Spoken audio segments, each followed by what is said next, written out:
La fama es un espejismo, construido con luces de neón, aplausos ensordecedores y portadas de revistas de papel cuché.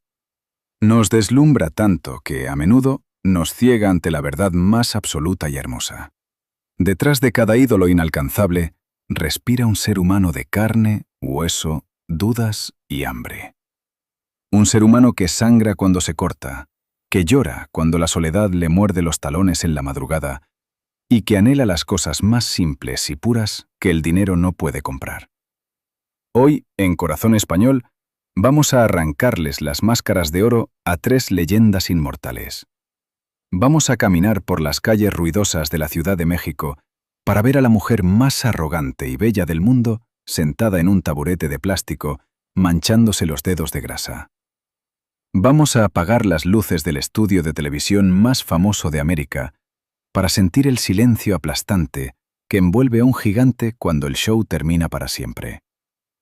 Y vamos a viajar en el tiempo a una pequeña y humilde escuela rural en Guatemala, donde un joven con una guitarra vieja le cantaba a niños descalzos mucho antes de soñar con llenar estadios. Prepárense para un viaje hacia lo más profundo del alma humana, porque hoy descubriremos que la verdadera grandeza nunca estuvo en los escenarios, sino en el polvo del camino. Empecemos con la realeza, con la deidad absoluta del cine de oro, María Félix, la Doña.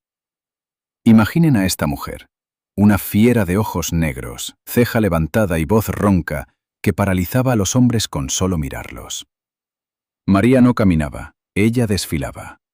Se vestía con abrigos de chinchilla, sedas traídas de París y, por supuesto, sus legendarias joyas de Cartier. Serpientes y cocodrilos de diamantes y esmeraldas que se enroscaban en su cuello como guardianes de su poder.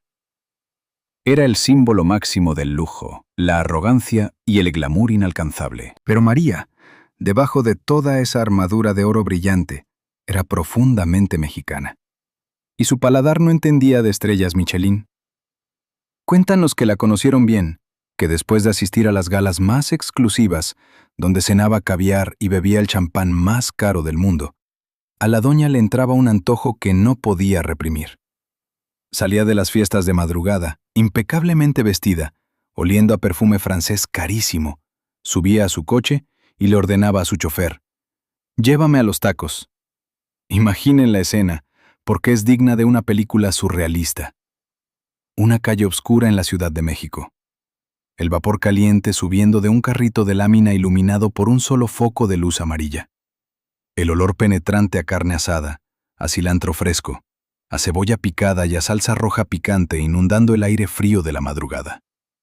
El taquero, un hombre humilde con un delantal manchado de grasa, limpiando el mostrador, cuando de repente ve detenerse un coche de lujo. Se abre la puerta y baja ella, María Félix, con un vestido de alta costura que cuesta más de lo que ese hombre ganará en toda su vida, y un collar de diamantes que brilla bajo la luz del foco callejero. Ella no pide que le lleven la comida al coche. No, ella se acerca al puesto. Se sienta en un banco de plástico rojo que cojea un poco. «Dame 5 de pastor con todo, y que piquen», dice con esa voz profunda. Y allí estaba la estrella más grande de México, comiendo con las manos, inclinándose hacia adelante para no manchar la seda de su vestido, chupándose los dedos manchados de salsa y suspirando de puro placer. En ese instante, rodeada de perros callejeros y del humo de la parrilla, María no era la doña, era simplemente María. Esa era su verdadera grandeza. No necesitaba fingir humildad en las entrevistas, porque su humildad era visceral, cruda y real. Nos enseñó que uno puede coronarse de diamantes, pero el alma siempre pertenecerá a la tierra, a las raíces y al sabor del barrio que nos vio nacer. Ahora dejemos el bullicio de la calle y entremos en un lugar donde el ruido ha muerto. Cierren los ojos. Imaginen un estudio de televisión gigantesco. Un lugar que durante décadas fue un templo de gritos, de luces estroboscópicas, de música a todo volumen, de concursos, de llantos y de risas descontroladas. Hablamos de Sábado Gigante, el programa de variedades más longevo de la historia de la televisión mundial. Y en el centro de ese huracán, un hombre incombustible, Don Francisco. Durante 53 años, Mario Kreutzberger se puso el traje de Don Francisco. 53 años sonriendo a la cámara, animando a multitudes, escuchando historias trágicas, regalando coches y electrodomésticos. El personaje devoró al hombre. Mario existía solo para alimentar a Don Francisco. Pero el tiempo no perdona y todo telón debe caer. Llegó el 19 de septiembre de 2015. El último programa. Las luces se apagaron. El público se fue a casa. Los técnicos recogieron los cables. Y Mario se quedó solo. Imaginen la primera mañana de domingo de este hombre. Se despierta en su inmensa y silenciosa casa de Miami. Durante medio siglo, su cerebro estaba programado para pensar en los guiones de la semana siguiente, en los invitados, en los índices de audiencia. Y de repente, nada. Un abismo. Un vacío tan grande que ahoga. Don Francisco, el gigante invencible, desapareció, dejando a un hombre de casi 80 años mirándose al espejo sin saber muy bien quién era. ¿Qué haces cuando el mundo entero deja de aplaudirte? ¿Cómo se apaga el motor de un avión que lleva volando 50 años sin tocar tierra? Mario sufrió lo que muchos llaman la muerte en vida, una profunda depresión, un luto por su propia identidad profesional. Confesó en entrevistas posteriores que caminaba por su casa sin rumbo, buscando un propósito en el silencio de las habitaciones vacías. Le aterraba la idea de ser olvidado, pero más le aterraba no saber vivir fuera de una pantalla. Sin embargo, el espíritu humano es resiliente. Lentamente, con dolor y paciencia, Mario empezó a redescubrirse. Empezó a disfrutar de los largos paseos, de las conversaciones sin límite de tiempo, de su esposa, de sus nietos. Aprendió a escuchar en lugar de hablar.